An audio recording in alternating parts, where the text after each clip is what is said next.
Good morning, good morning, good morning, good morning, good morning, everybody. Good to see you here. Apparently, Infamous NYC is keeping tabs on me. 11:31. Still 11:30 on my clock, man. But good to be here with you guys this morning. Just making a couple final screen adjustments. And it is happy Sunday. It is February 19th. We are having a blast over here in Lumberjack land. And having a good time. So let me see. That's right. I forgot. I just have to change this to vibrate because I do have people in the field that I am expecting to hear updates from today. Lots and lots of progress. We are super excited. The organization is growing, growing, growing. And so what I wanted to talk to you guys about today was landlords getting crushed with negative yield and cash on cash and bad deals. Here's what I would tell you. Is that if you bought a skinny deal, which as we know, I'm not a proponent of, I want double digits. Otherwise I'm not touching anything. And in fact, all of my stuff I want in the 20s, but the thing that I'm seeing are deals that were skinny to begin with, right? 3, 4, 5%, but let's really get into it. Right. So they're looking at it and they're saying, I'm making on a $2,000 mortgage, I'm making, or excuse me, on a $2,000 rent, I'm making 5% of that, right? So only $100 is going to the bottom line at the end of the day. That's 5% of 2,000. That means your expenses all in, all the care, all the maintenance, everything that goes to the side. That's what 5% is on $2,000. It's $100. I hate those deals. I don't like those deals. I don't do those deals. And this is where you can get got. So if you're in a high tax state, Texas has higher property taxes because they don't have an income tax. Florida, same thing on the income tax. Now, New Hampshire also doesn't have a sales tax along with an income tax. So as you start to look at it, you look at a deal like that for us. I had properties that went from a $9,000 tax bill for property taxes to a $10,000 or $10,500 tax bill, right? So in that particular case, that's about a 15% jump. It's a little bit more. It's about 16 and change. But when you're looking at those numbers, this is the kind of stuff that I'm talking about, which is, yes, you can see, and this was actually something that was raised by, I believe it was Rick Doherty, I believe was the one who raised this on one of the, in my course. And so he's not wrong. One of the things that you have to calculate for is that it's impossible to guess what your taxes are going to go up next year. Impossible. It's impossible to guess what the rate of water is going to go up. That's one of the more interesting things that we track is that property taxes where we aren't rising nearly as fast as the water and sewer bills. Now, in many multifamily properties, you don't have multiple meters. You have one meter, and that's all your water and sewer for that unit. It's very difficult to sub-meter. You can't really sub-meter with the city. And that's not something that in my cities that they have time for. They're like, nope, we're not going to sub-meter. I could sub-meter. And something that is a challenge that is one of those expenses that you never expected to go up. I mean, I think our water bill went up, water across the board, water and sewer went up probably over 20%. There's no caps in place there, right?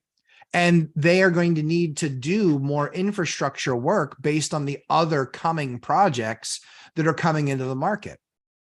And to spread the burden and not have it solely be on the shoulders of the new developers, this is one of the challenges that comes into place. What you'll find in a lot of places that incent development, they will give tax credits, they will give connection credits, actually connecting to sewage and things like that.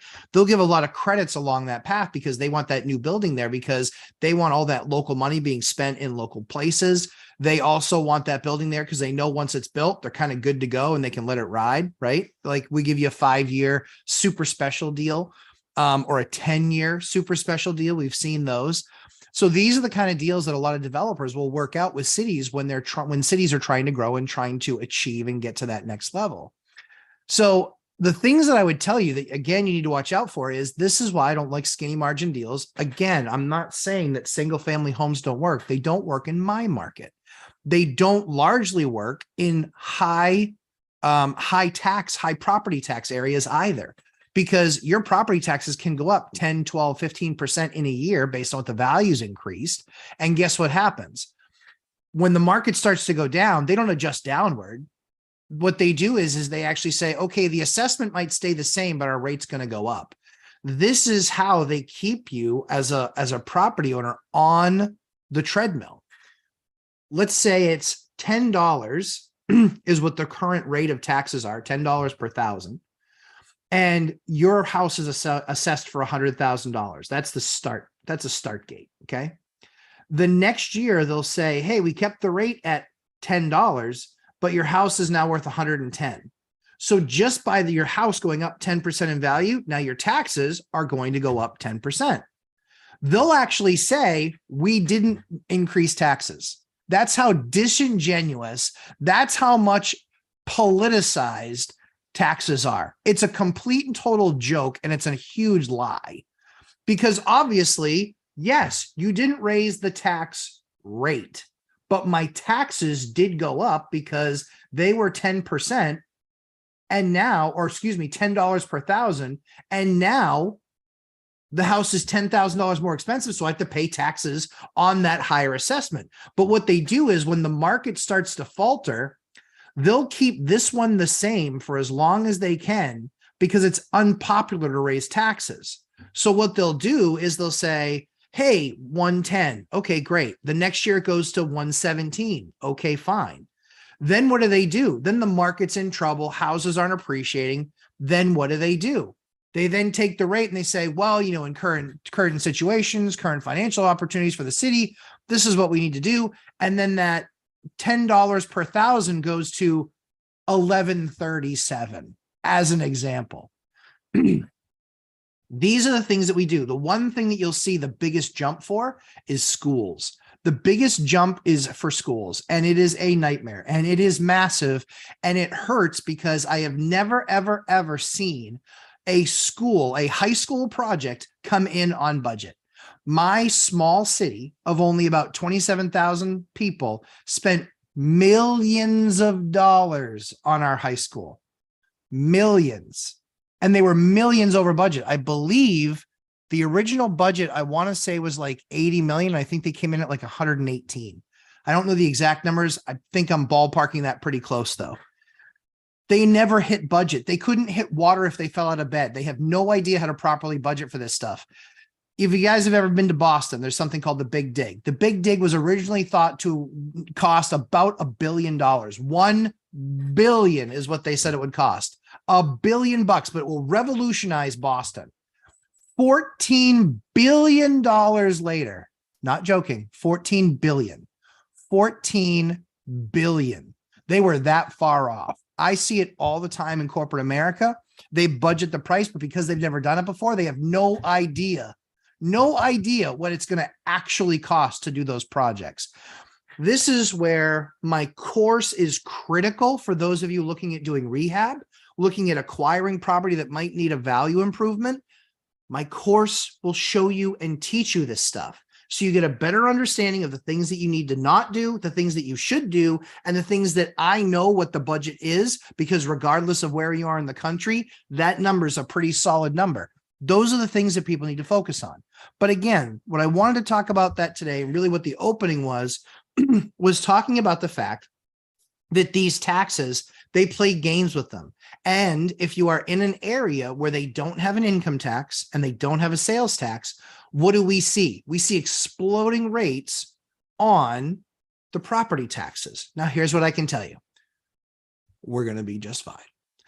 The key is understanding that over the course of time, you're going to have a crazy amount of movement in those. And I can tell you, I've never actually seen where my tax bill was less. Never seen that. It's just a matter of them stepping back and forth this way.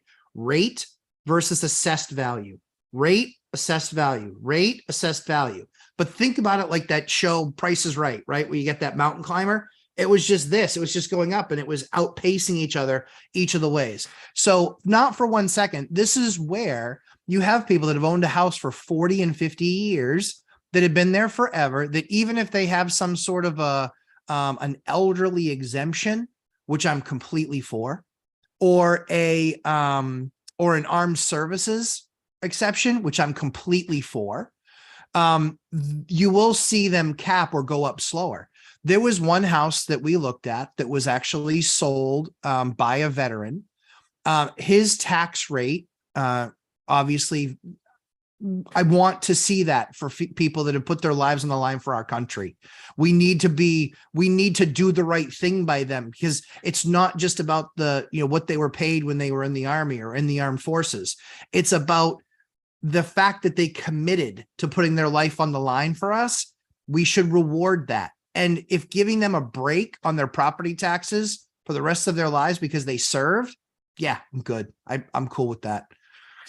And so when you look at a scenario like that, the taxes were about $2,500. When the permits were pulled, when the project was completed, the taxes went up to about $6,500 because the veteran exception was no longer there, and because the house had been reassessed.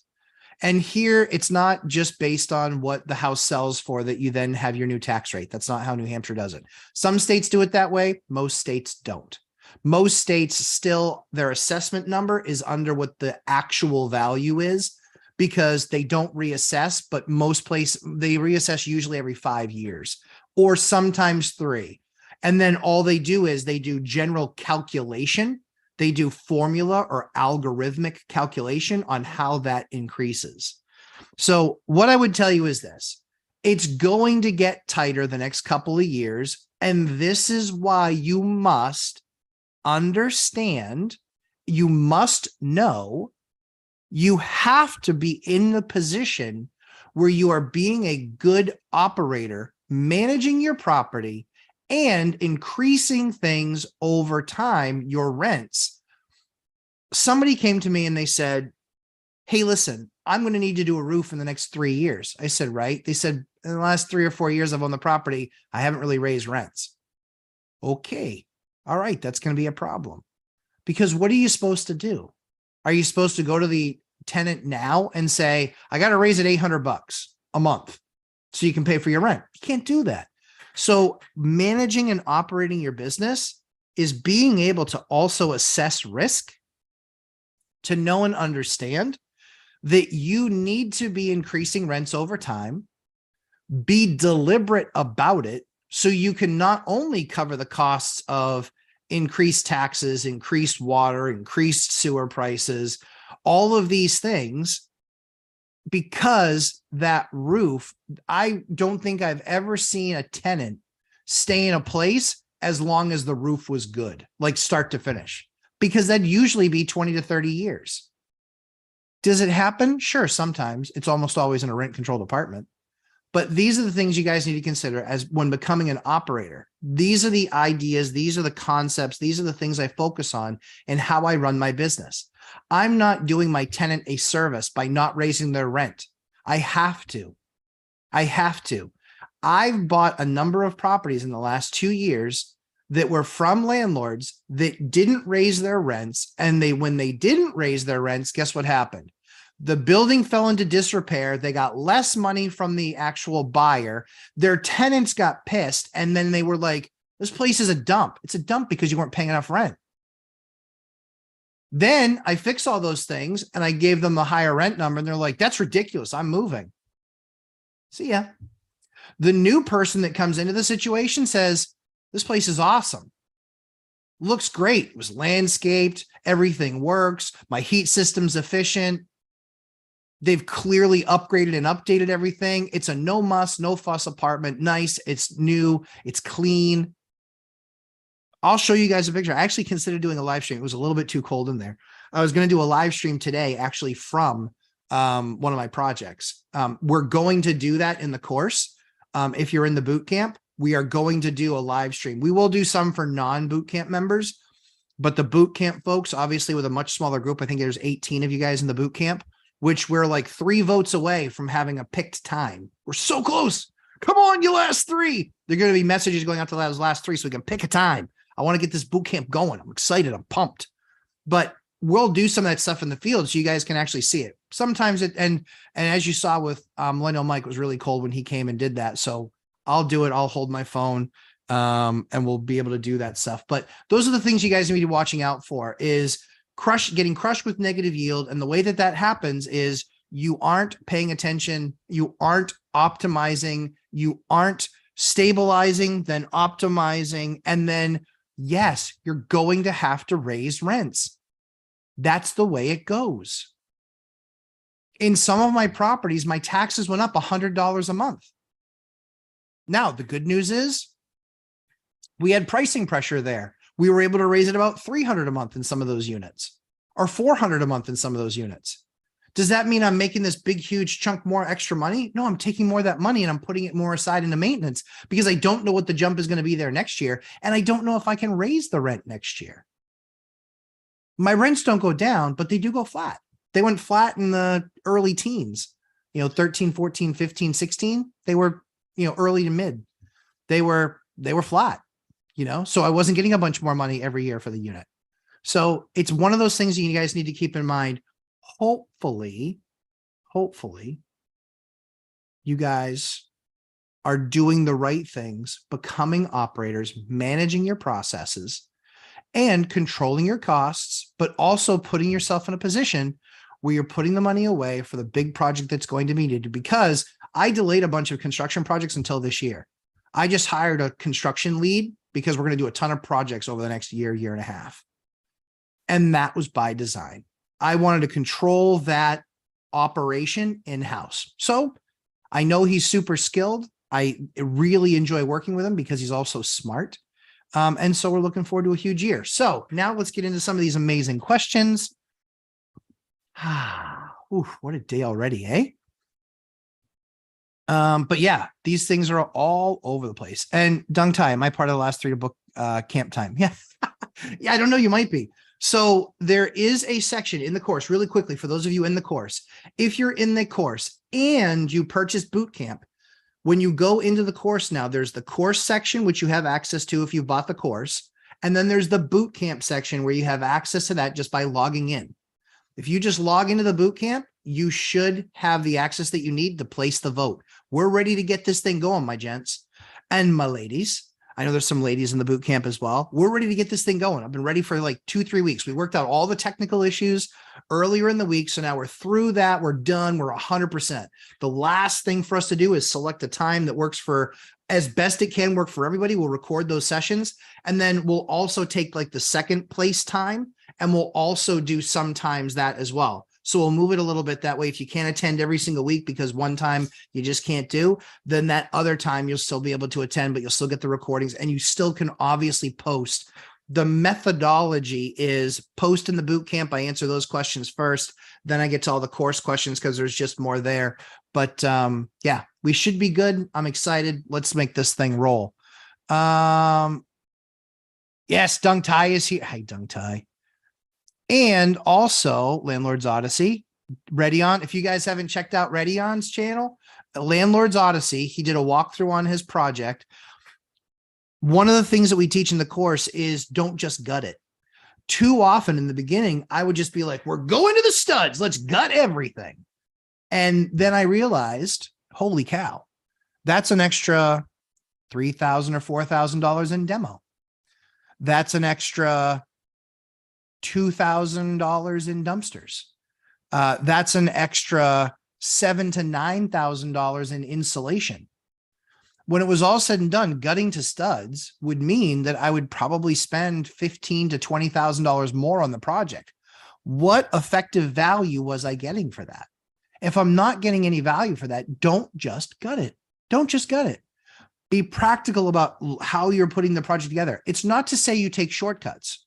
What it is to say is that you do it where you actually are going to improve and make it better and see a return on the other side of that. If you're not making it better, it's only going to get back to status quo.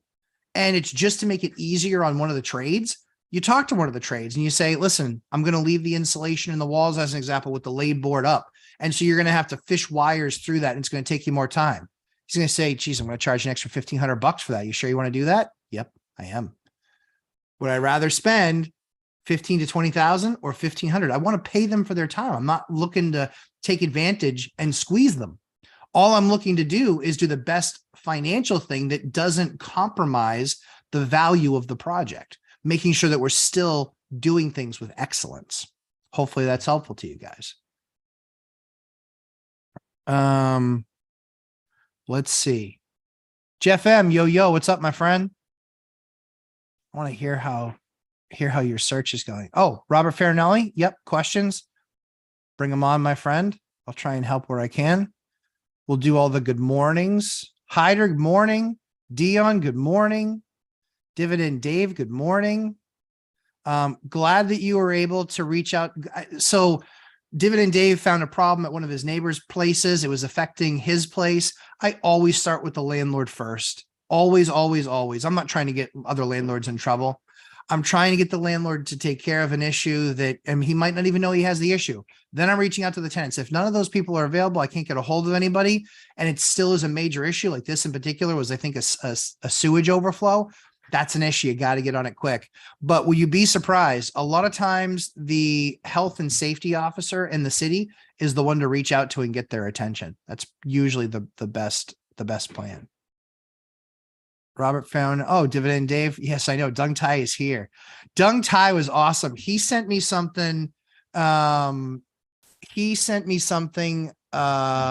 was a leak in a steam heating system. Seen it, been there, done that, got the t-shirt, and it's pressurized. So it will literally be like one of those like 1980s movies, like Sylvester Stallone Lockup, where you see it's like, psh, and it's shooting out. Like I've literally had a basement get filled with steam. And again, it's just one of those things that sometimes happens because basements, easy for me to say, basements in the Northeast are moist. They're almost always moist. They almost always get water when you get a huge deluge of rain and the snow melt. Way it goes. And so you're going to get moisture down there. And a lot of times around the insulation, moisture gets trapped in the insulation, actually will create rust on the pipe, and then eventually weakens over time because it's a pressurized line. Guess what? It springs a leak. And the cool thing is they make these steam pipe clamps where you literally go on each side of it and then you screw it shut and then boom, pipe's good. However, what you want to start looking at is you probably have a problem with the rest of that line. So you're going to likely want to replace that line, usually a, 4 to 8 or 10 foot section. You're going to want to just replace that line. That way you don't have any more blowouts like that anymore. So yeah, hopefully that was helpful. All right. So let's race through the rest of these as well. So Stephen, good morning. Chester Williams. Hey, good morning, Chester. Infamous. I was just teasing Infamous. I appreciate you keeping me on point. Good news is it was only 11:30 on my time. And seeing as how I have the microphone, you have to listen to every word I have to say. Come on, what movie is that from? He's also a New Hampshire native, for those of you who don't know. Let's see. Brian. Hey, good morning, Brian. Stimulate the like button. Always appreciated. REI Stoners, good morning. Sean and Wendy got us amazing. Good morning to you. You got an Instagram? Yes. Yeah. Chat. Yeah, guys, share community, right? Let's do community together. Let's do this together. I pop in to the social media less often than I do the course because obviously I want to make sure that people that are paying for value are getting it. Morning Yoder. Good morning. Good morning. And class. Marina, good morning. Marina rented out her unit yesterday. We've got some spectacular stats. So Marina took the course. The rental portion she had actually gotten through because she had just gotten her first rental. The statistics were this: for 7 days, she had a little over 1,000 people that responded to her ad in 7 days, clicked on it. But didn't really get any real players when it came to renters. I think she got maybe one that was okay. But then that fell through. Then she used my process. She used my copy and how I write those ads. She did 1,100 with mine over the next 7 days. She did almost 2,300. It was more than 100% increase in the number of people that viewed the ad. And more importantly, she got a lot more showings. She had it under contract once, fell apart, or as far as lease, and it fell apart quickly. And then she got somebody else, paid, moving in, paid deposit, first month's rent. Now she's a landlord. Congratulations, Marina. Financial firefighter. Good morning, Mark. Enjoyed your time with a Millennial Mike on the live stream you guys did last week. Richard Gamino, good morning. Kenor, hi, all my American friends. Good to have you, Kenor. Taxes should be assessed based on value, not price. Agreed. The challenge is that they do assess in New Hampshire, they assess on value, not price. That's what they actually do in New Hampshire, which is kind of cool. Dividend named, all people named Dividend Dave should get a 200% reduction on their property taxes. That's only fair. I know, right? I think that's reasonable. Yes, Big Dig was 1,400% over estimates. Many people lost their jobs, but not nearly as many as they should have. Sam Farho, good morning. REI Stoners, glad you got that figured out, Dave. Yep, I wanted to see that door open though. So here's what would happen when that door opens. No joke. Here's how water works. It went underneath the door. It rose to a level. So if you opened that door, it wouldn't have been a cascading water towards you. Pressure wouldn't have allowed it. So it would have been the same level. You would have just had to stand in the poo water to open up the door. And that is a technical term, poo water. Samoan Island Curl. Hey, thanks for coming and hanging out with us. Michelle Meyer, good morning. Good morning. Good morning. I'll be home tomorrow, so I can probably see and maybe film it. Yeah, they're going to pump it out before they open it. They have to. They have to. Yeah. I've actually, was it that? Yeah, I've actually stood in water. Not that tall, but pretty close. It was taller than mid-thigh, and I had to bend over because the basement that I was in was it was 4 feet from floor to bottom of joist. It was basically a half basement. It was awful. It was awful. Yeah, Chester. Yep. 160% jump in taxes. Yes. Sam Farho, you can protest every year and they will actually sale price consideration. So if you buy a house lower than assessed value, you could reduce taxes. What is your experience with that? So that's a great question, Sam. One of the things that they actually do is they actually have something called tax abatement. What you have to do though, is that they don't just look at it and go, yeah, sure, we'll lower it. They actually look at it and compare it to other units, as well as other stuff that's on that street, in that neighborhood, in that area. The tax abatement process is a long process. It's months, but we have seen it work. There are actually companies out there that will say, we'll do it for you, where you give them a portfolio of properties. They can do onesie twosies, but in many cases, it's not worth it because you pay them maybe $1,000 or $1,500 in some cases. Sometimes it's a few $100s, but there are actually companies out there that go fight for that abatement for you. Because there's one property that we're actually thinking about it on, because the taxes in the last 5 years have doubled. They've gone from 6,000 to 12,000. I can promise you the property has not appreciated that much in 5 years. It just, in my area, it just hasn't. We're more steady stream. We are not this. We're not Seattle, or Phoenix or Vegas, or Austin. We're not those places. So great question. Let's see. How's the Vegas house hunting going? Hey, Dion, what's up, pal? Dion is forever the gracious partner in this. I had to bail on our Friday live stream because I had just gotten completely ransacked with just so much stuff. So much stuff. We have flooring being done in 3 buildings, thousands upon thousands of square feet. Yeah. So, and then there was real job stuff. I had meetings scheduled. Friday was nuts. Was not a fan of Friday. Infamous NYC. How do we sign up for the boot camp? Infamous NYC, that is in the course. So you basically pay for the course. And then one of the bonus add-ons that we have that you can add on to having purchased the course is the boot camp. The idea is every week we will go through one of the modules, and it will only be the people in the boot camp. You guys, if you take the course, you can absolutely ask questions. We will have course events.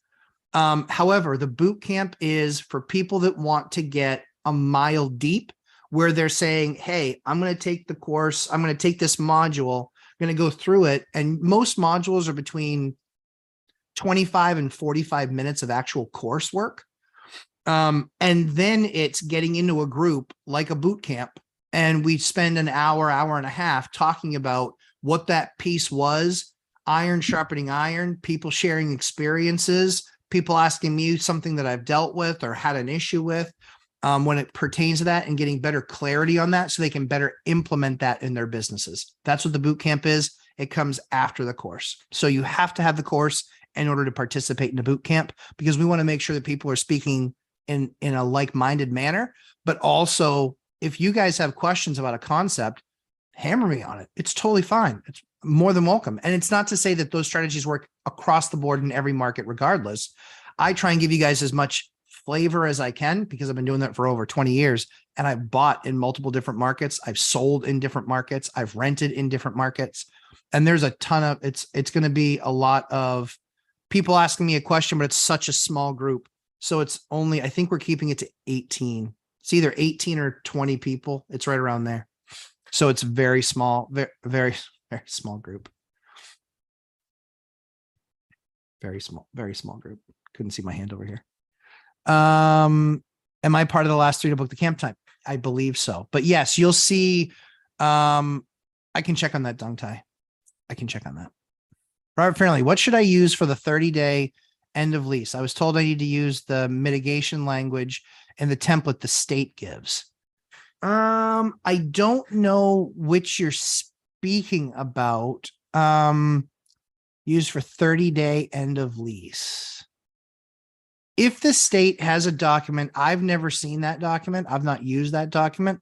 The only document that I've used is I've sent them a letter saying, thank you for giving me your notice. It was effective, let's say April 1st, or we'll do February. It was effective February 1st. I understand that you'll be moving out on the 28th. Please know on your move out, here are the things you need to make sure to do. And I give them a full list. And when I give them that list, it's to ensure that they've done because then I literally say, I want to make sure that we can give you as much of your deposit back as possible. If you do these things to the level by which you got the unit handed to you, we have the opportunity to give you the absolute most of your deposit back. And that certainly is what our goal is. Because if I can walk into a unit and it's as good as when I handed it to them, I'm not going to take anything out of their deposit unless they left a bill behind that they have to pay. So that's the language that I use. And then also, please note, if anything is here on March 1st, the rent is not capitalized, prorated.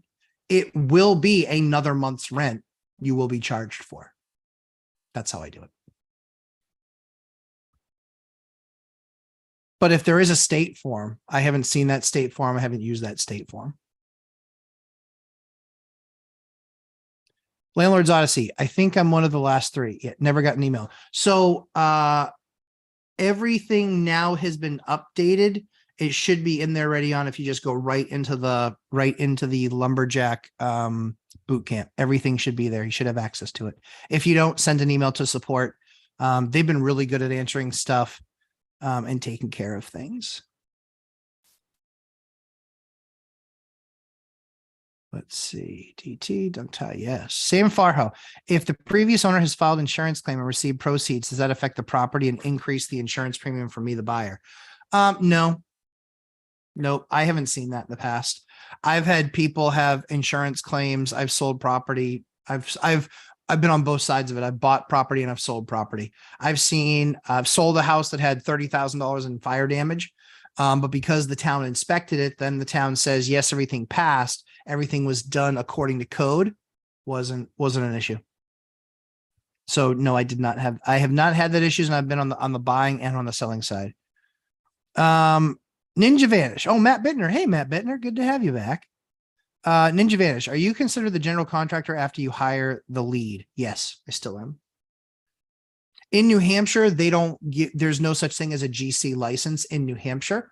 I can GC all my own properties with my bank. That was one of the reasons I picked my bank, is that other banks said, we want you to be the GC, or we don't want you to be the GC. We want you to hire a GC. And I said, yeah, that's going to cost me money every single time. Sorry, guys. Got to take this off. I know it's not that kind of channel. But we leave that to Millennial Mike. But So yes, I can still be the GC. Really all the GC is in most respects is yes, I'm checking up on the job. Yes, I'm checking it out. I'm not there every single day, making sure people are doing their work. If you feel like you need that, that's understandable. But usually GCs will take your budget and they'll charge you the amount of your budget. They'll charge you 10% in most cases. I don't need to pay somebody $15,000 on some of these projects to go check up on people. Because all of the people I hired for these jobs are people I hired. The GC, it can work for the GC, but GCs sometimes have their people that work for them, but then they also have subs that they use as well. So you really have to decide kind of how you want to do the project. But yes, I'm still considered the GC, even if I hire a guy who's a lead on site. He's because I'm still quarterbacking it. I'm still doing the check-ins. I'm still managing purchasing product and things like that because I know that I'm going to hunt, right? He's a great construction guy. He's great at leading the crew. He's great at doing a good job. I have a superpower in product selection, shopping. I'm a big shopper when it comes to a lot of these projects. Farmers sinks. Here's an example. We have 8 kitchens coming up that we're doing, and we're doing farmer sinks. They are about, for the type of sink that we use, they're about $300 sinks. I started talking around to some distributors and saying, hey, I'm going to buy 8. I'm not a cabinet company. So I said, hey, I'm going to buy 8 of these for this one. But if we buy these 8 for this one, now I have a resource that I'll use to buy all of my sinks moving forward. I think we were about we got it down to about 190 per. Perfect. They make money. I make money. They can always say no to my money. It's really easy. Dung Tai, I sent the request for boot camp last week. Okay, cool. Awesome. I just requested access to the boot camp as well. Awesome. Awesome. Awesome. Good, good, good.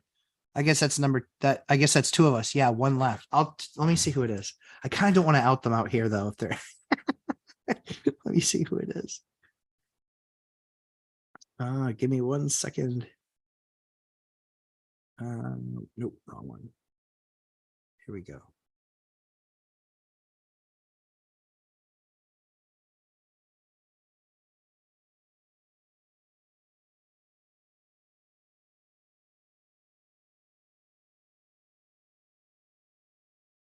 Let's see.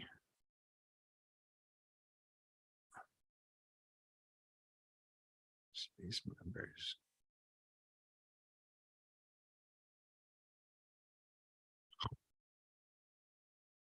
I'm still learning how to use this. This is the joy. Okay, we're just going to let the marketing people take care of that. That's what they're there for. So you guys will get your responses. Let's see. Increased. Good. All the conversation. What is your Bittner? What's my highest and lowest tax bill? My lowest tax bill is probably $3,000. My highest tax bill is $29,000 property tax. Yeah. Yep. Lowest is 3, highest is 29. And the only reason I know that off the top of my head, because while I appreciate any accolades I might receive, having 49 buildings, you have 49 different tax bills. The only reason I know the lowest and the highest is because we're in the process of doing our taxes. But it also almost directly correlates to size of property as well. That's on the, 28, 29, I think it's 29,000. That's on a 12 unit. And then it's on a 12 unit. And then the 3,000, 2,800 to 3,000, that's on a seasonal cottage. Yeah. Matt Bittner, going to the studs is hardly ever necessary. So true. Yeah, it really is. The only time that I really like to go to the studs is if I see that there is, if I can get in there and I can see that there's like no insulation, because then when you're ripping the plaster and the lathe, if I'm ripping plaster down, I've got lathe board left, I'll usually pop the lathe board and go to the studs because I would prefer not to do blown in insulation. blown in cellulose, hard pack cellulose. I don't love it. It's great if I don't have to open up the wall. If I got to open up the wall, I want to go with a rock sole, put a vapor barrier up. That's the kind of level that I want to be able to go to. Let's see. Both of the two slow pokes. Yeah, Redion was the fastest one to complete the course. Redion completed the entire course in like 2 days. He was a lightning bolt, and he sent me a bunch of questions, and I loved it. I go in there every single day and answer questions when I see them. I'm trying to figure out, they're working on a setting where I can see every question that's answered on every module, because the only way to do that now is to go through every single module, which is a little bit painful. Just because I spent a bunch of time clicking in and out. Let's see. Infamous thoughts on Pittsburgh. I found a triplex near downtown Pittsburgh that's been an Airbnb in my price range. It's 3 units, 2 bed, 1 bath. Average rent for those are 12 to 1500, listed for 325K, mortgage 2300. Infamous, I like those numbers. I got to be honest. I like those numbers. Those numbers are strong. The only thing is, if you've been doing that work in that market, the only thing I would do is compare it to the others. But honestly, those numbers, those are the numbers that I see, like sometimes, not all the time. Are a 3 unit where we are. I mean, is it like a D-class zone? Like, is it gunfire and things like that? Like, I like those numbers. Those are strong numbers. I like those. Jeff, good morning. Airbnb. Yeah. I mean, the only thing that I wouldn't do is I wouldn't underwrite the deal expecting you're going to get that 2K. I don't think you'll get the 2K. If he's Airbnb-ing it for 1 month or 1 unit for 2K a month, just count for what you think you would get for that unit if you weren't Airbnb-ing it. That's a more conservative way to underwrite the deal. Dung Tai. Haha, thanks, Dave. I feel honored for the shout out. Saving money for the investments, that would make me happier for you. Yes. Jeff M. Supnighter. Farinelli. I have a 45-year-old American standard furnace. Yep. Referencing your don't just gut. Should I replace it? I'm scared because of its age. Going to replace it with IBC or York. Worked fine so far. So here's what I would do. I would really have it inspected, like thoroughly inspected and thoroughly cleaned. The reason that you do that is they're going to get in there. They're going to open up the door. They're going to look in the combustion chamber. They're going to go through all of it. They're going to clean out all the filters if it's an oil burner. They're going to go through the entire thing. Love that. So that's what I would do. I would make sure that you get it thoroughly cleaned. That way, if they go in there and they see any cracks in the combustion chamber or the combustion chamber started to collapse in on itself, that's what happens with a lot of these systems is inside, because it heats up and contracts and heats up and contracts and heats up and contracts. The way that these things are usually set up is they have sections and then they have essentially gaskets in between them. And over time, those gaskets can rot out, or the chamber can have heated up and contracted so many times that it started to get weak and started to, fall apart a little bit. That's what I would judge it by. I have heating systems that are literally 40, 50 years old. I do. And they still run great. So the idea isn't to rush and run and replace them. Just isn't. But it's because I know, because we've done the research, because we've done the walkthrough, where we know. The only thing that you want to do, this is a great idea. On those, I already have quotes from a couple different vendors. That way, if we give up the ghost one of these days, because when does a heating system die? It dies in the wintertime when you need it, when it's run for 3 days straight because it was minus 47 degrees. That's when those things die.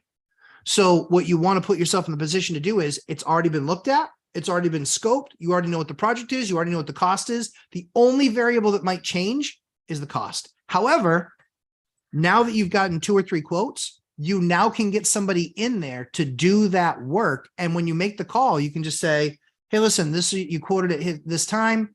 That furnace died. I need to look at you guys coming to replace it. Then you get your opportunity to get that thing replaced. Hopefully that helped you. Tony J, what's up? Sagatizado. I hope. It's a really cool last name, man. Jeff M. Hey, Dave. Angel R. Matt, how have you dealt with neighbors mean mugging you? I have a property where I had a minor confrontation with neighbors next to the unit. Those guys don't have work and are always home. I'm a lumberjack. That's happened. That's happened a few times. If they own it, it's one thing. If they're renters, it's another thing. If they are renters, I will actually call the landlord and say, hey, listen, I want to make sure you were aware of a problem that we had. There was an altercation with your tenants. It is an issue. Wanted to make sure that you knew this was what we discussed, but I want to make sure you knew that way. So, if it is a problem and it escalates, that I will, that this, hopefully won't become a thing moving forward. But if it does, it does. But my hope is obviously that, that they take it easy. However, they're seemingly always home. If it is the owner, I would probably say, hey, listen, know that I would send them probably some sort of a note or a message and just say, we'd love to get together and talk about that. I want to make sure that we're on the same page because at the end of the day, we're neighbors. And I want to make sure that if I ever saw anything happening to your house, that I would help. And if you ever saw anything happening to my house, I would help. If you ever have a problem, if it was about tenants that you have, hey man, here's my phone number or here's my cell. Text me. If you have an issue, text me first. If I don't respond, you can always call the cops. Because if it's a noise complaint or something like that, I always ask, hey, send me a text first.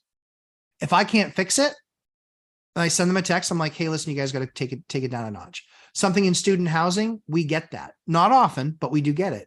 You just have to give them a heads up. Hey, you guys are a little too enthusiastic. We had a neighbor that was like, we're considering moving because of your destructive tenants. I was like, you bought a single family house across the street from a 4,000 square foot duplex, and you thought that you were going to have peace and quiet. Well, I can't fix stupid. Good morning, Phil. Good to have you, Sammy Farho. Thanks for the thumbs up. I much appreciated. All right, here's a question. What would be the right order of work if I want to do the following? Okay. Floor, paint, baseboards, kitchen cabinets, kitchen countertop, kitchen backsplash, bath tile, bath cabinets. The right order would be, this is where I wish I had a soundboard for Jeopardy music.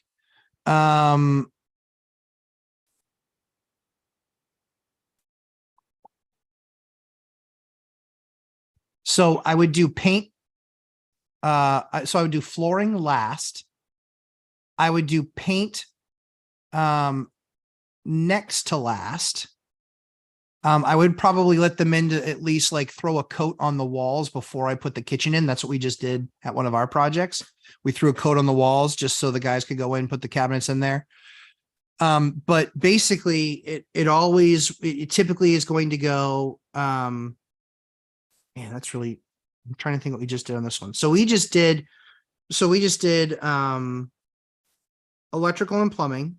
So we did demo, electrical and plumbing, rough, insulation, sheetrock, starting to do finish electrical, finish plumbing. No, so excuse me, finish electrical. We did flooring. And then because the cabinets are going to go in on the flooring.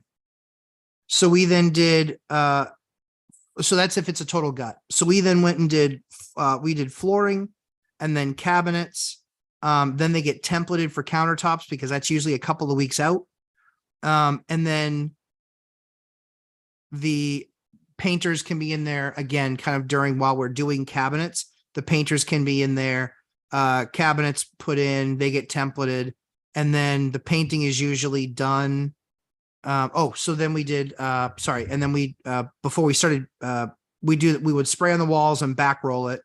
And then we would do the trim. So then we would trim everything out, all the doors, windows.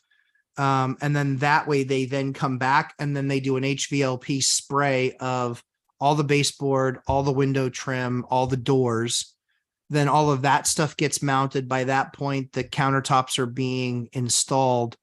And then, yeah, electrical is finished at that point. And then once the counters are in, then you have the final step where we then put in toilet.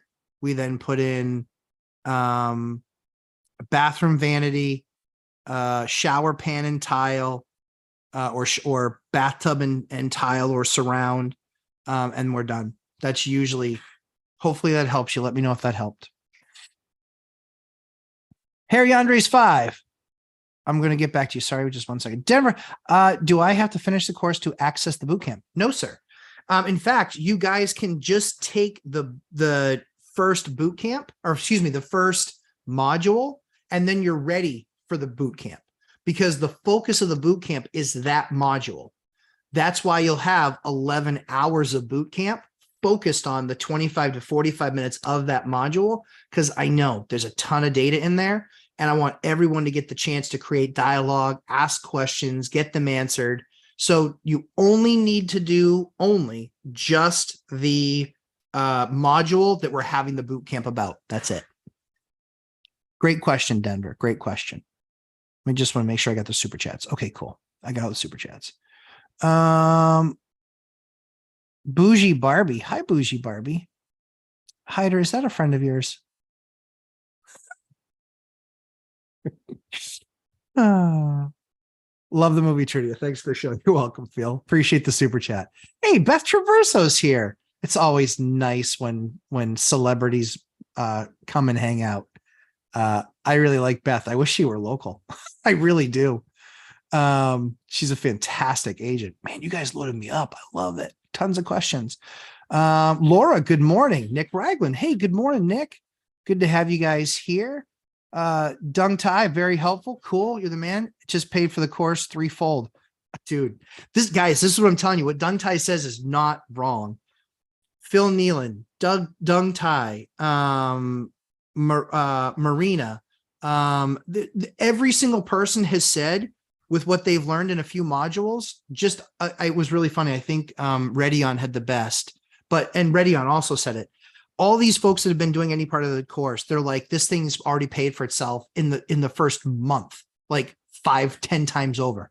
That's the best endorsement you can give me. That's what I want to hear, because I did this to create value for you guys. But the other really cool thing is, I've seen it take effect, and I've seen it be amazing for people that have done it. And I've seen the returns that they've got it. And man, that just gets me, that gets me jazzed up.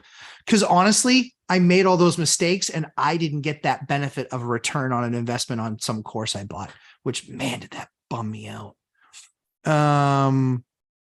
Okay, cool. On Mighty. Cool. All right. Awesome. Dung Tai. That's really good. Glad the course continuing to make a huge impact. We're going to have a lot of those success stories. Redion's video that he did on Landlord Odyssey, course paid for itself 15 times over. He's saving $15,000 worth of work that he now is not going to have to do, because he understands the different way it can be done where you're still just as effective. And does that mean you're going to have to get somebody in to put in some, do some more hard pack insulation when they knock some out of the wall? Yeah, sure. But it'll be a lot less expensive than the 7, 9, 12 or 7, 9, 10, 11, 12,000 bucks they would have charged you. Be a lot less expensive to do it that way, for sure. Who is this? Oh, dear God. I'm going to have an eviction story for you guys next week. I'm in court on Wednesday. It should be fun. Way it goes. Terry Bell. Hey, good to have you. Glad you could catch the live stream. That's really awesome. Let's see. Theta Hedge. Oh shit, I'm a landlord. Been gone a while. Oh shit, I'm a landlord. Yeah, been gone a while. When is the course available? It's available now, my man. Right now, Theta Hedge. You can actually go to lumberjacklandlord.com and you can go through the syllabus, watch the video. It covers everything that's going to be in the course, and then you can decide whether or not you think it's going to be of value to you. Particularly interested in the section about the commie boiler. Thanks for all you do. Yeah, the commie boilers, guys, crushing it. Crushing it. We're at 31. We've done 31 of them. Man, yeah. Honestly, I'm trying to work with IBC to get us a better price. because that their boilers, guys, their boilers, we had no issues on any of their boilers when we hit 47 below zero with wind chill 2 weeks ago. We had zero problems with any of their boilers. Zero. It was awesome. I was like, oh, thank God they got an IBC in there. Just got the notification for this live stream. Yeah, what the heck? Nice job, Google or YouTube, same thing. RA Centers, people were living in poo water and didn't call the landlord. So my guess is it was either a crawl space, like I think Terry said right there, or Dividend Dave said they're not home very often. So they could have been like away traveling and then, kind of coming back and then they would wake back up to that. There's Beth. Phil Nealon, smoke a cigar, DD, don't inhale. Yeah. Bougie Barbie, landlords getting crushed because of negative year. Tell me more. Yeah, there are some Bougie Barbie. There are some landlords getting crushed because of negative yield, because they bought deals. They bought deals that were way too skinny. So it was the beginning of what I covered. But yeah, the issue is, and what they ran into is that they're getting absolutely crushed because they bought skinny deals. They bought a deal to be an investor. There are going to be people. The rising tide lifts all boats. But then when the tide comes back in, it's the Warren Buffett saying, where you see who's swimming naked. Guys, there are going to be people, there are going to be investors that bought wrong. There are. I've never said that no investor is going to get hurt and every investor is smart. I've met some really stupid investors, none here, but I've met some really stupid investors and they're just like, oh yeah, look at the numbers. And then they're literally counting all these things that they shouldn't be counting. They're counting a 5 to 7% increase annually in rent. They're counting a mortgage buy down on a duplex. Here's what the numbers look over the 5 years. Then they're doing, what was the other one that I saw too? Mortgage buy down, rent increase. Oh, no vacancy rate was another one that I saw. And then, appreciation. Appreciation was the fourth one I saw. Listen, guys, at the end of the day, if you need to count on all of those things to get you where you need to go on a deal, the deal's not going to get there. It's not a good enough deal. I don't mind people counting those things above and beyond current numbers. Count the current numbers. That I totally agree with. Count those current numbers. When you're looking at it and you say, my cash flow puts me at an 8%. Awesome. Great. But that's how I evaluate it, because I need cash flow coming in the door so I can pay the bills over there. I can't tap equity in a property like that. Can't tap equity. I can't tap appreciation. I don't even know that appreciation's going to happen. So how would I know? All right. Just saw a super chat. Infamous. What's up, my dude? That property also comes with adjoining lot next to it. Ooh. That is currently used for parking. Wow.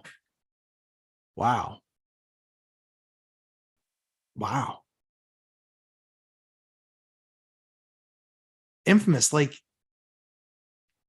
those numbers are like scary good. I mean, I'm wondering if something's up. An adjoining lot, like I said, like, is this thing in like a demilitarized zone? Is this, you got to be packing to go collect your rent? I mean, I would think it wouldn't be if it's got an Airbnb there, but yeah, man, dude. Yeah. Jacob, no joke. As soon as I saw crush your enemies, see them driven before you, I knew. I was just like, somebody's quoting Conan. Oh, well done. Yeah, Infamous. Yeah, dude. That seems like a really good deal to me.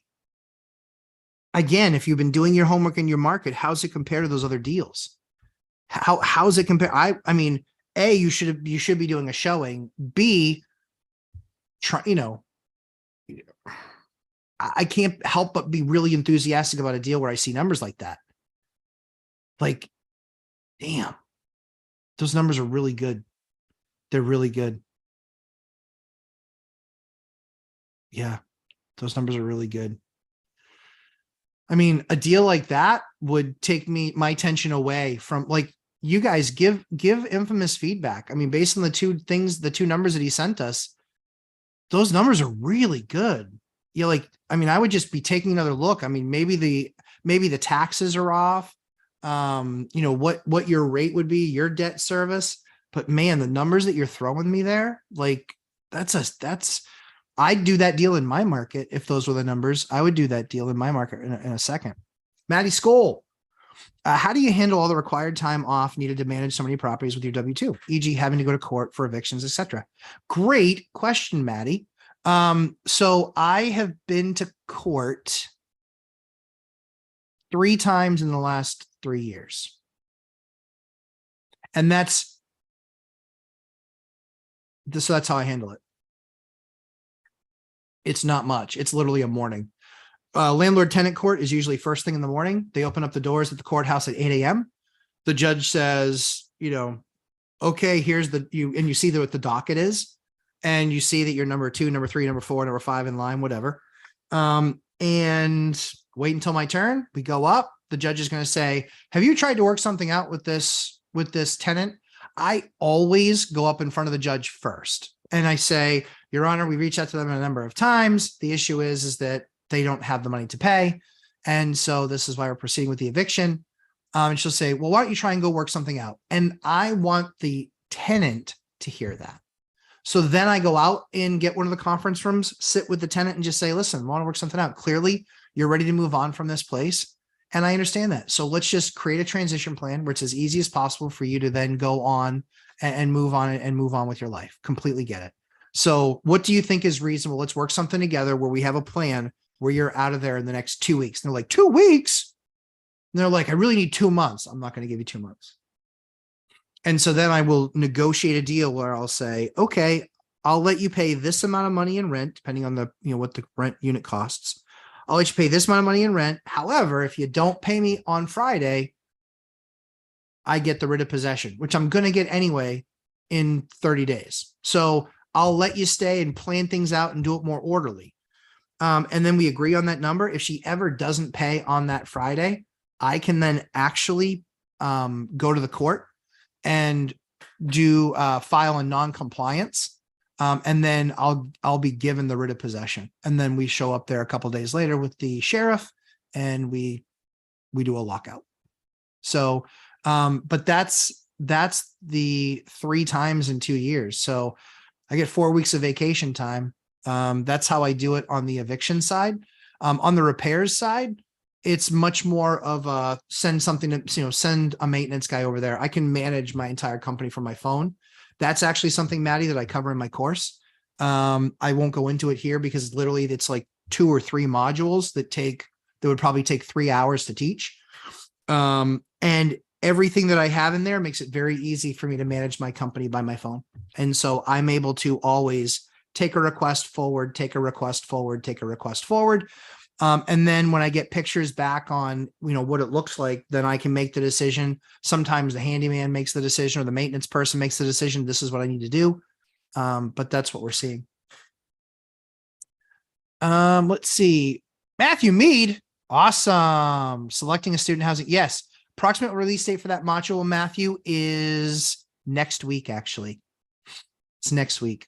I had it all done and something happened with the file. And so we had to completely redo it. Oh, shka. Looking into getting in the course. Love your content. Matty Skoll, I appreciate that, my friend. Appreciate that. Yeah, I'm telling you.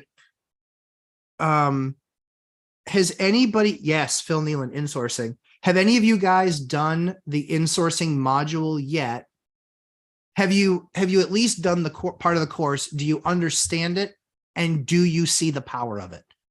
And you can say you don't. You can say, Matt, it's stupid. Okay, it's fine. Infamous. That's what the realtor sent me that was sent via disclosure. It's 20 minutes walking, 4 minutes to cab to downtown Pittsburgh. Nightlife is 20-minute walk away. Same food, hospitals, colleges a few blocks away. Infamous, dude. You got to hit. I would hit that property. I would be looking at it. If all those numbers are what they are, and that is that seems like a great deal in any market, but probably I still would believe it's a great deal in your market.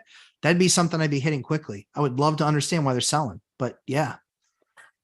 Jay Aguilar, or sorry, hold on one second, guys. Sorry, Jay, I got all excited. So yeah, dude, Infamous, like that just seems like those numbers are nuts.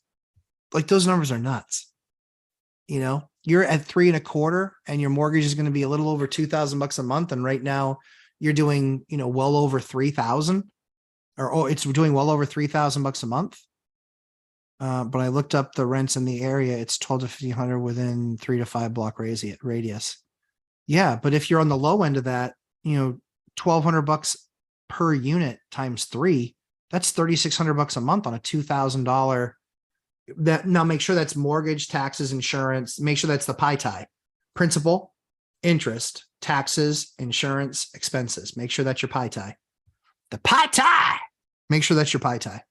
Principal, interest, taxes, insurance, expenses. If that's 2,000 all in, if that's 2,500 all in, and you got to bring 20% to the table, you know, you're bringing $65,000 to the table plus closing, you're at $75,000, but you're at $75,000 out of pocket to buy that if you're not moving into one of the units and doing a house hack.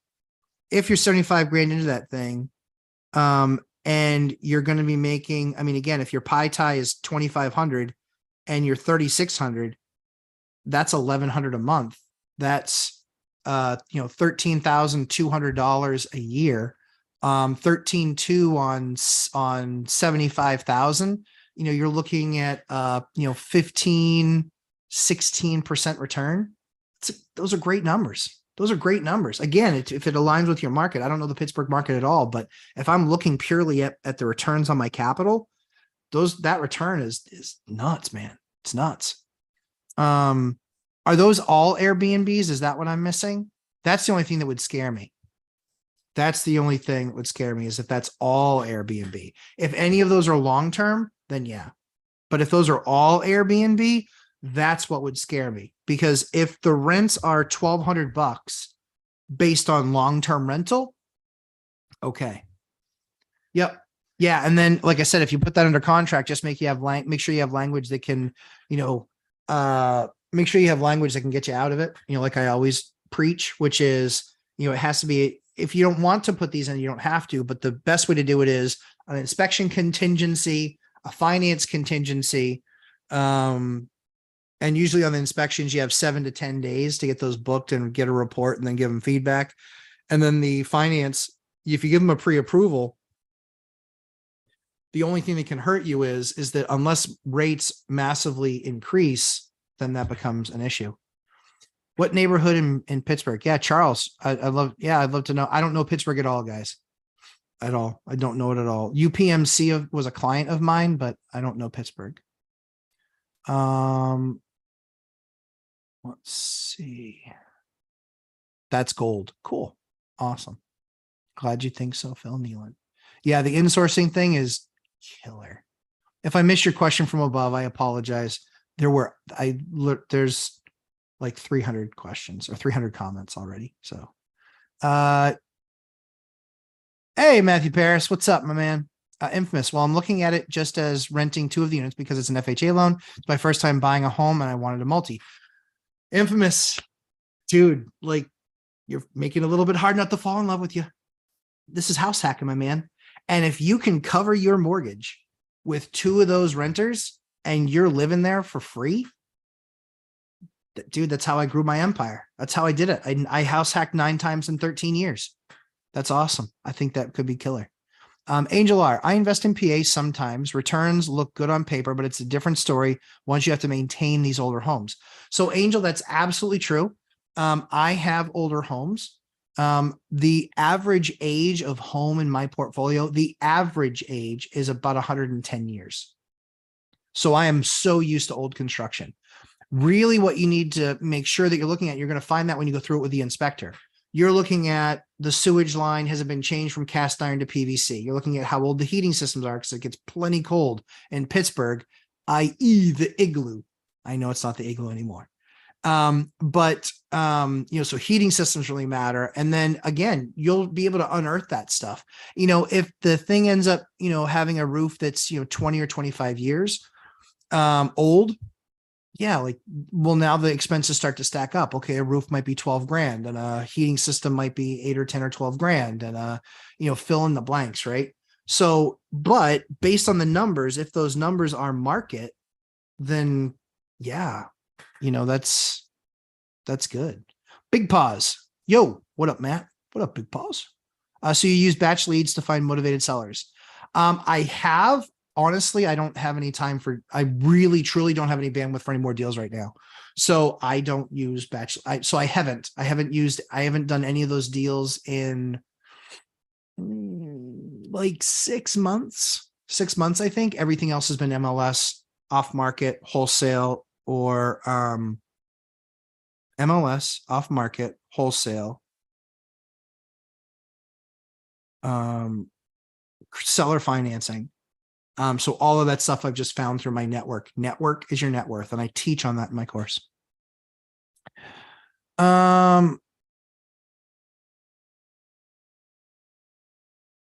no. Yeah, Sammy Farho. All right. Very, very sad story. A property I'm interested in. The agent sent me an article that a 7-year-old, foster kid was killed by his parents and found in a washing machine. That is awful. That is awful. Yeah. So you have to report when you sell a house if there was a murder there. I think depending on the state, you also have to report if there was a death there. Oh, that's horrible. Yeah. I don't know what I would do. I don't know what I would do in that case. I don't know if I would. I don't know what I would do in that case. Yeah, I don't know. That's a tough one. That's a tough one. That's tragedy. That's horrible. Nicholas Massey, is it possible to retire off the appreciation made in SoCal where rentals don't cash flow much? If so, how? Yep. Do I refi appreciation and pay off the rentals so they now cash flow enough to retire? So that's a great question, Nicholas. Great question. So that's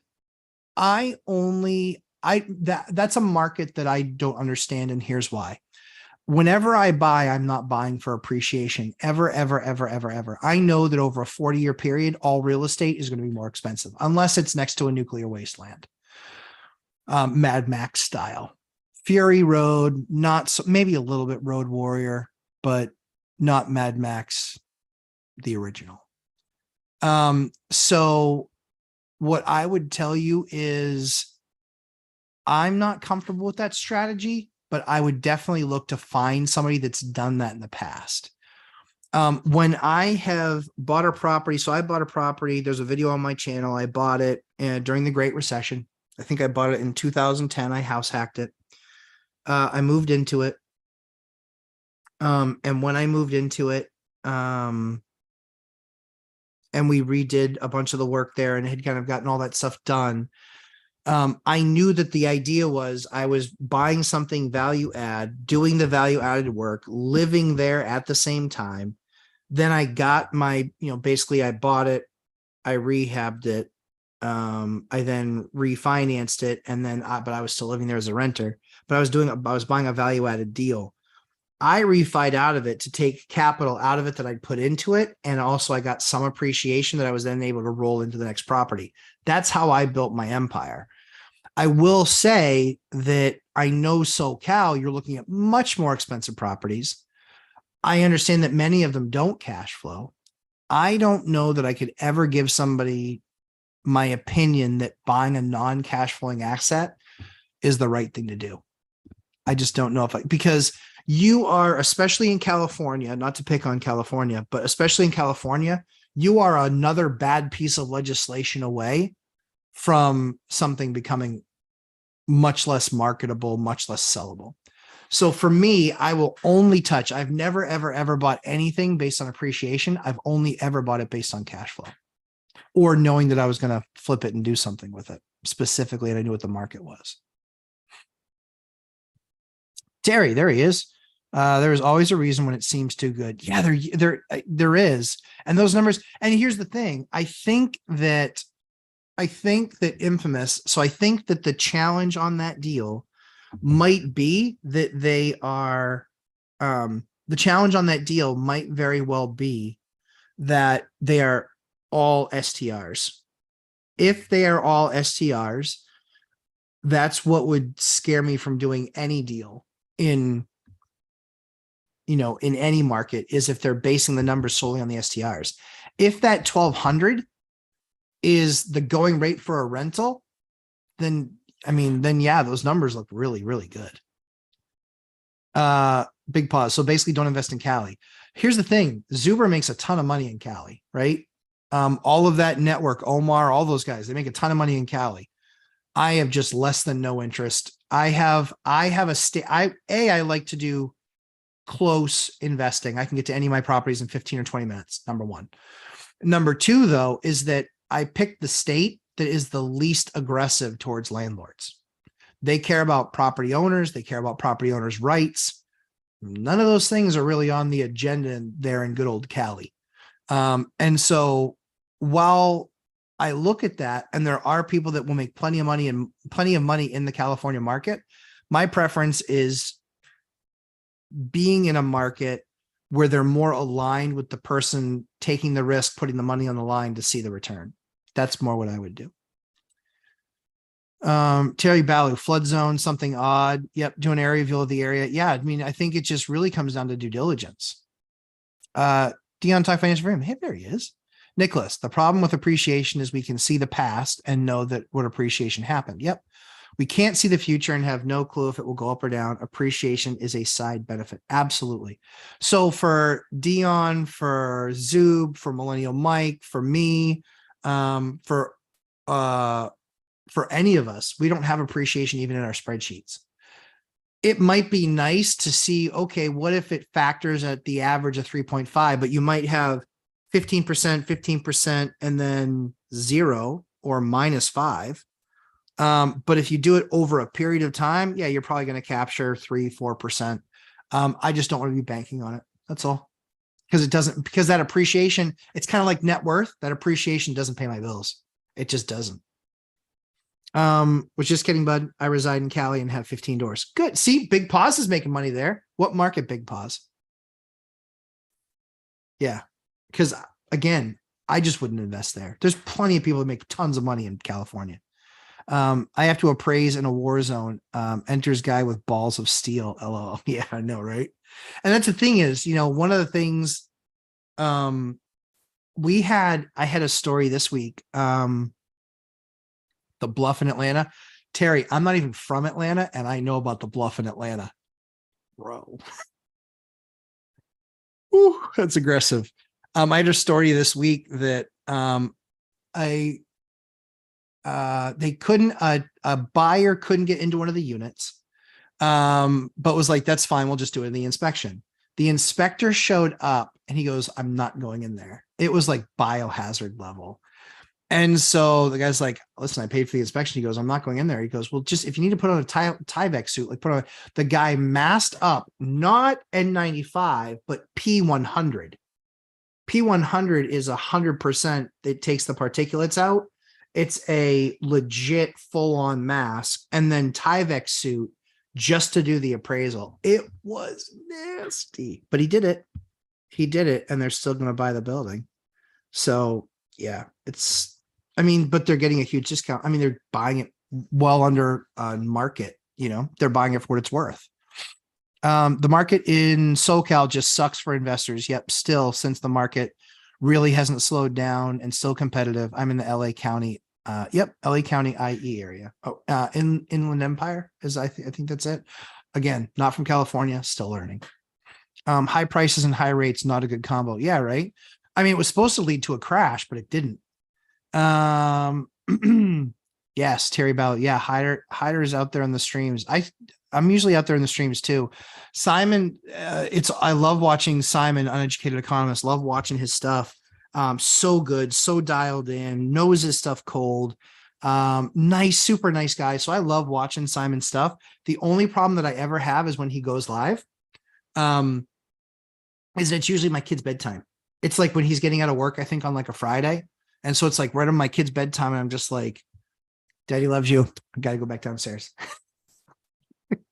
So I make sure to, spend that time. And we're usually closing out the week. I'm making sure we're upgrading a bunch of stuff for the company, or really in the formation of the company. And so a lot of the things I have to do on Friday night, making sure, guys get checks and things like that, that'll be a foregone conclusion. So that'll be much easier in the newer system. So I won't have to worry about that anymore. My life is going to get easier. Let's see. What is the Sammy Farho, what is the letter that you sent to a bully tenant and what does it do? It puts them on notice. It just puts them on notice, and it just says, you contact us about this. We've sent people over and done this and taken care of it. They're not finding what you're finding. And at this time, we're considering this matter closed. There's that one. There is, give me 1 second. This might screw it up. Let's see. Highway purchaser. Tenant warning. So there's the tenant warning letter. It says, hope this finds you well. The reason for my reaching out is that in the last couple of days, we've been notified that there has been XYZ issue. My concern at this time is that this can no longer continue. While we appreciate you as a tenant, we have to make sure to remedy this matter quickly. Please contact me with your plan to address this issue. And then it just goes on, and it just basically is kind of taking them through the process of exactly what our expectation is. And, it's a multi-step process, but that's a letter that a lot of people are too scared to write. They can't have the phone call. And if they did write it, it would be wrong, and it would say things in it that would get them in trouble. So mine is pointed, direct. It gets them to facilitate a result. And then it allows me to weigh in on what the result is, or what the goal is, manage them to that goal. And if they don't, then I can get rid of them. Because there are laws in states where tenants violating certain codes makes them removable. And in New Hampshire, it makes them removable in 7 days on some of these things. If they've created a health and safety risk, they've taken smoke detectors down as an example. Number one, that could be a felony. If someone decided to charge. And number two, you could be, if there were a fire and someone died, you can get sued. So you have to have the paper trail showing that that's happening, right? So that's what the course does, is it brings people through becoming elite landlords, having all the materials that you can use. And again, you can take that and show it to your attorney and say, any adjustments that you would make to this. Most attorneys can't craft that from spec because they're thinking differently. So you just ask them, hey, is there anything in here that's going to get me sued? That's how I asked my attorney. He's like, nope, it's fine. It's good. Okay, cool. Then that's what I use. What's up, Lissa? There's Alyssa. Good to have you, Alyssa. It's okay to pick on California. This is a guy from Hawaii. I think you guys beat them in crime. Have you ever owned any property in war zones? I'm talking about neighborhoods where you might want to bring a pistol, not be there at night. Yeah, I have. Yep. I bought a property that was transitioning. It was a D, then it was a C. I bought it when it was a C. It just about touched B, and then the market collapsed in 07 and it went hard back to D, where it was just bad. It was bad. It was bad. And that's why I ended up, at that time, I was like, I'm not putting myself at risk. Every time I go over there, somebody's doing something illegal, combative. It was a nightmare. And so as soon as I could sell that building, I did. But that way I actually reached out and I found a local handyman, and I was just like, I'm going to use you this way. What's your rate? And he's like, this is my rate. I'm like, okay, cool. That way, anything that came up, boom, sent him on site, him on site, him on site, him on site. And so it was at the end of the day, I didn't make much money on that building, but I stayed safe. I ended up being able to sell it. When we were ready to sell it, I went through and I emptied the entire thing, made all the units empty. And that was the process that we went through. And I've seen some of the few $100 thermal camos, Phil Nealand. So a lot of insulation guys will have a thermal camera. A lot of times your gas company or your electric company will actually offer energy audits, and they'll be like a couple, $200-300. And then you get a full on report, and then you can actually apply for funding for those energy audits. Sometimes there's a national program called AHIP. And I'll walk you guys through some of that stuff too. I actually have a consultant that I've been working with that will have some of those conversations. Just not enough hours in the day right now. Robert Farinelli, about the 30 notice, clerk at Manchester Court House wouldn't let me file lawsuit because my end of the lease letter was missing mediation language. I've never heard that before. Never heard that before. I would call Sean with that. So for those of you who don't know, Robert Farinelli lives in the same state as I do, lives in a completely different market. The market that I got out of when I wanted to bring a gun, he's in a nicer part of that city. But I was in the bad part of that city. And so it turned back into a war zone. But yeah, I would run that past Sean. I mean, that seems like, so here's the thing. This is part of the landlording step and process, that you will uncover things like this that you didn't know. And then you make that part of your thing moving forward. And when you make that part of your letter moving forward, then you never get got for it again. I'm surprised that she would stop that, but that might be a newer statute that they say it has to include this. This is also the value of having a lawyer or lawyers that are landlords, is that they're watching that stuff pretty closely. So we get to take advantage of that stuff, which is important.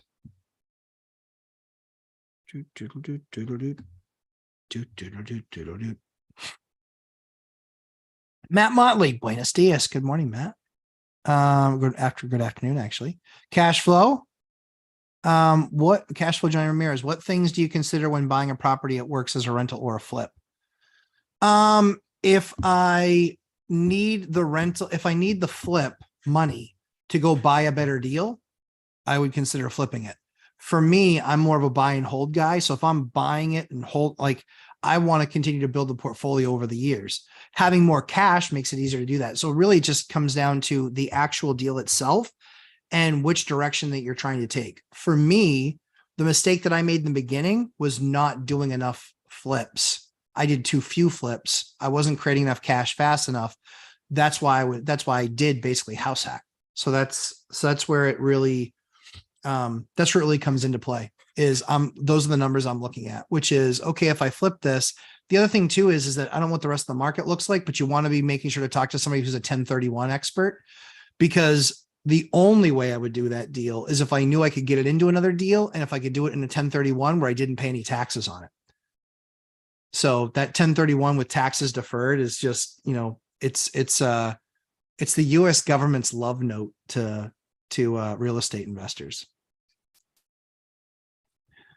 You make money when you purchase. That's true. Yep. Sam Farho, you're very welcome, sir. Big pause, Matt. So how do we go about raising rents on Section 8 since they try not to help with that?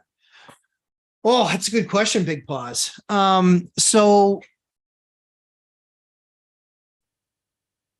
making some general thoughts. Oh, that really hurt. It's really a good desk. Made it. It's good. So here's where that really comes into play. FMR, fair market rent, is something that the HUD publishes. They say it's $1,900 a month, as an example, for a 3-bedroom with nothing included. I then tell housing, I'm willing to do $2,100 for this unit. They come back and say, our standard is $1,900. You say, okay, then I guess you don't want any units. That's fine. I'll just rent it to somebody else. They say, wait a second, would you do it for $2,100? And they'll try and get a person approved, because the rule is they can't pay anything more than Section 8 can't pay, or the Section 8 tenant can't pay any more than 30% of what they make. The issue is that you can actually go up to 40%. Most Section 8 housing authorities won't tell you that. So if you can go from 30 to 40, sometimes you can get that jump, especially if right now the tenant is paying all of their own rent. And they say, because we had that conversation with a tenant, we said, listen, the rent's got to go to 1,500 because that's what we're getting for units in the building. She's like, well, I'm only paying 1,150. I said, I understand that, but I'm raising the rent to 1,500. I said, how you pay, whether it's Section 8 housing or you pay, makes no difference to me. And so, but for her, I said, how much are you going to be paying even at 1,500? How much is your contribution? She's like $614. I said, so tell me if I'm wrong, you're going to pay $614, not $1,150.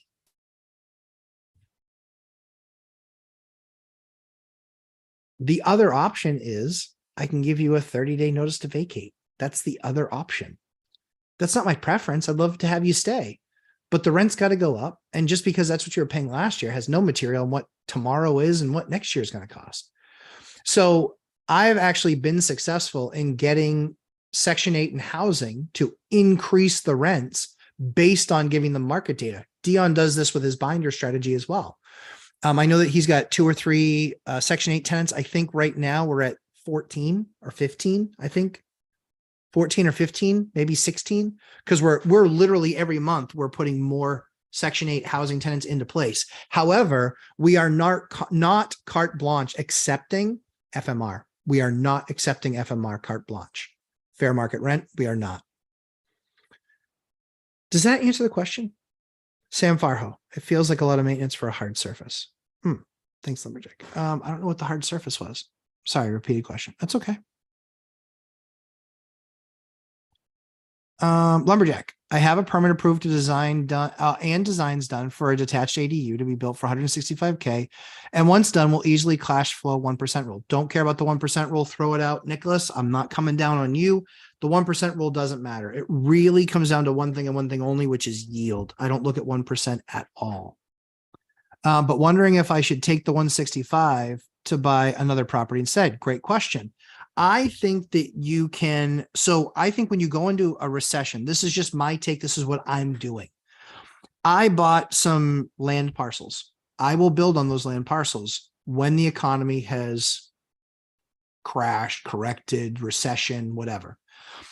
When we start seeing builders get laid off and we start seeing a lot of construction people in the streets, when we start seeing a lot of tradesmen that need work, I will then go through the process and get those projects started because I want to help people when they're in need.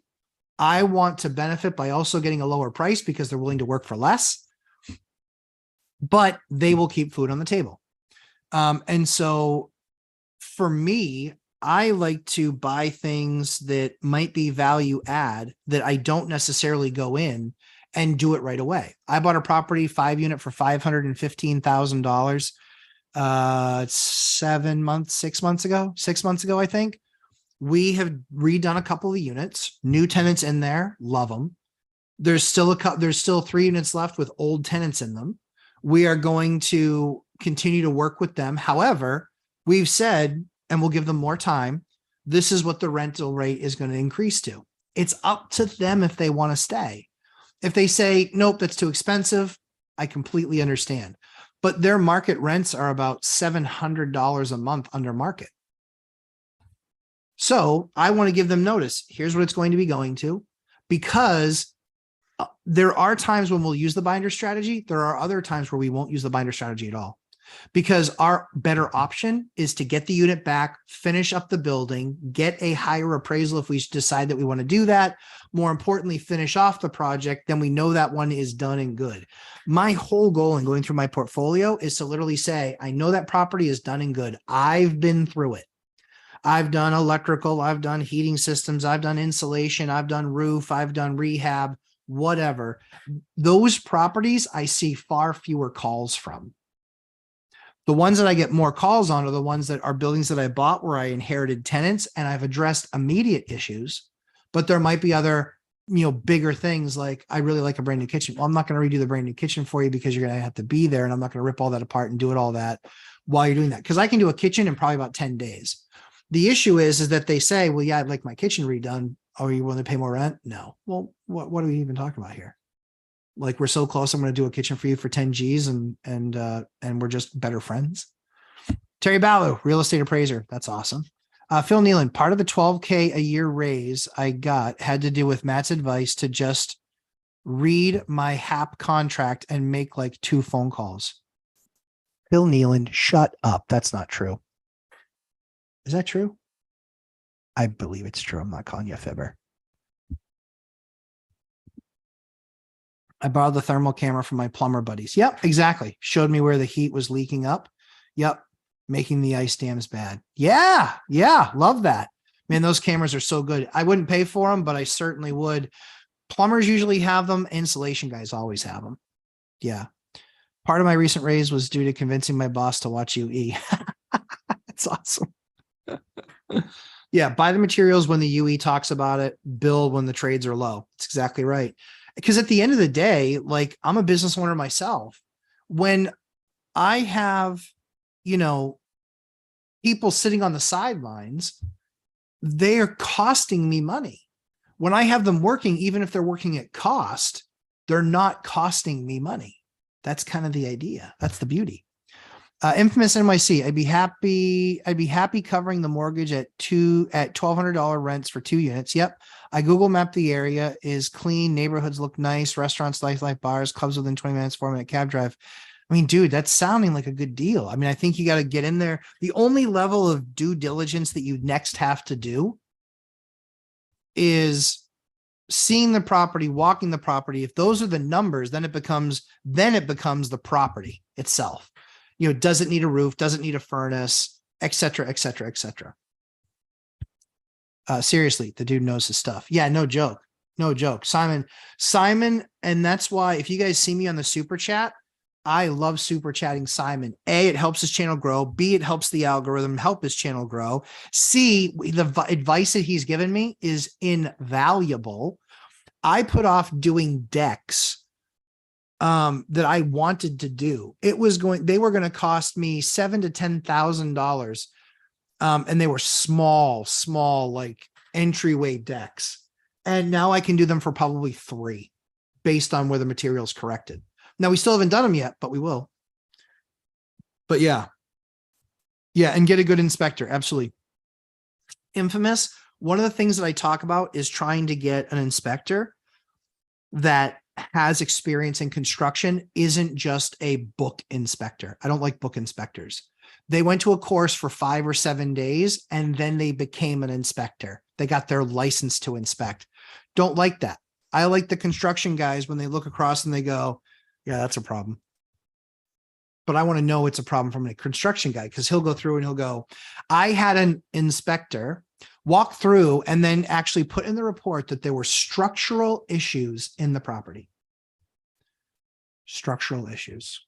No joke. Structural issues. I argue with the bank. They said, we don't feel comfortable doing this deal. I said, because of what? Because of the structural issues. I said, there aren't any. He's wrong. She goes, well, we can't just take your word for it. I said, okay, I'll hire a structural engineer, my cost, and I'll prove to you that he sucks and he's wrong.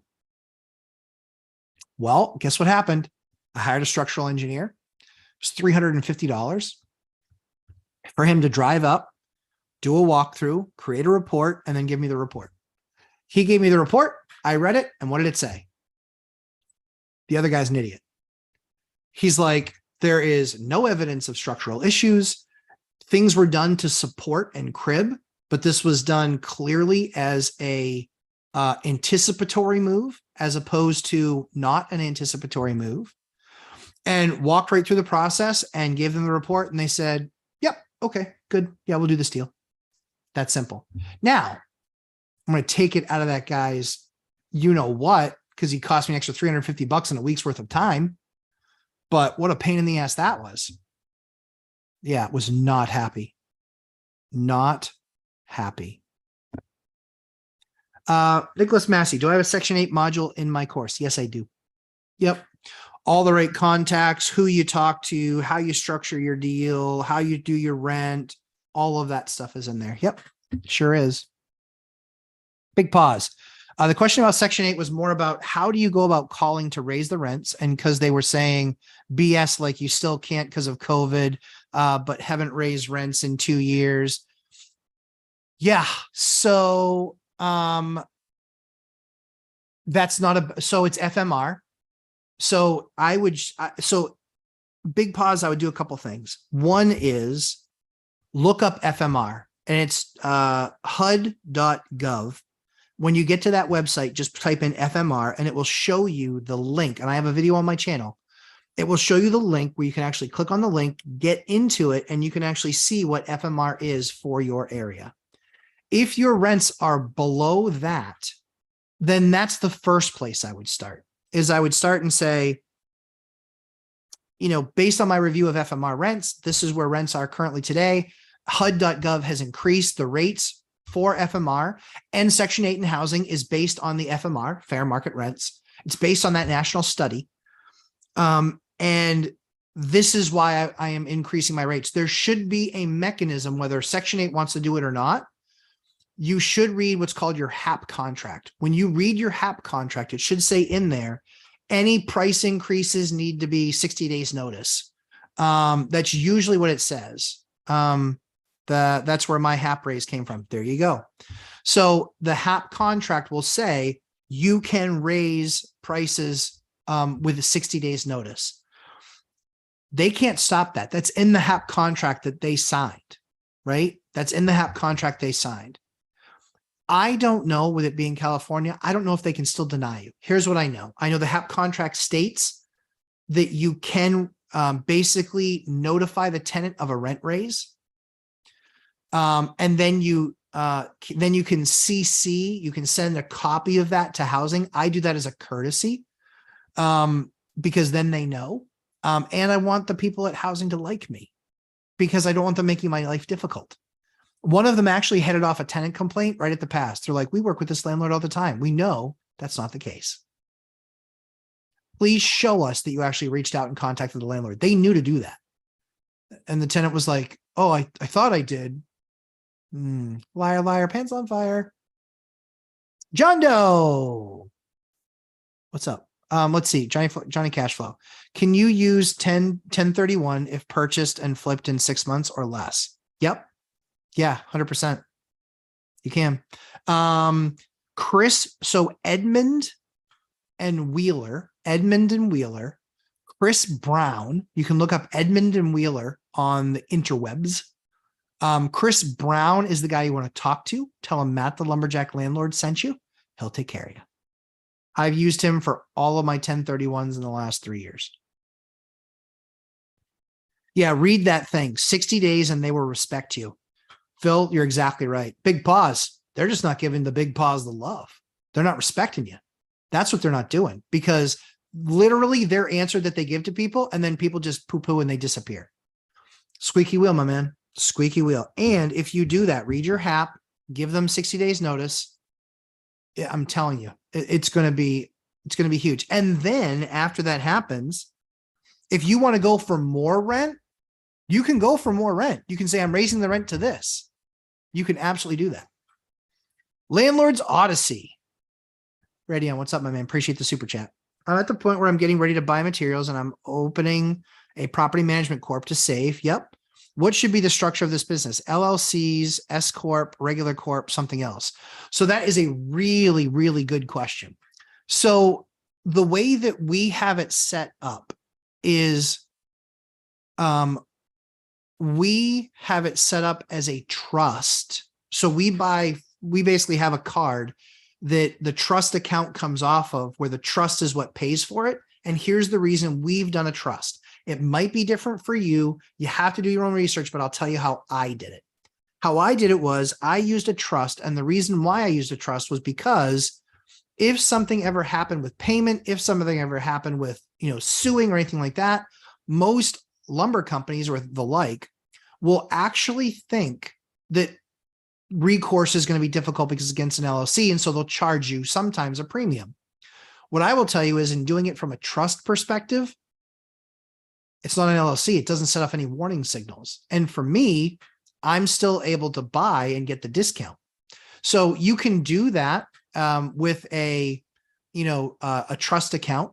But yeah, an LLC, the big thing is I think in New Hampshire, I want to say ready on, it's like 300 or 400 bucks to form an LLC. It's not expensive, but you do have to fill out all your paperwork and then you have to wait for your EIN number, your employee identification number, employer identification number. You have to then send off, get your EIN.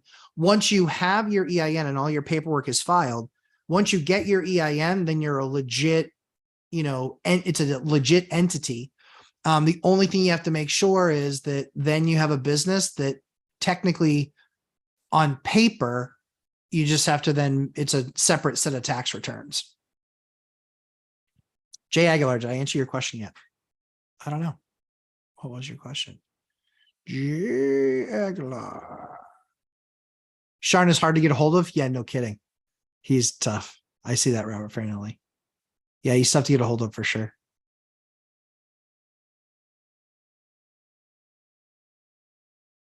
Yes, Phil Nealon. I am a big scary dude. Terry Balu, 125% agree. House hack. Cool. Jay, I'm looking back for your question, Jay. Man, you guys were awesome with questions today. I got buried. I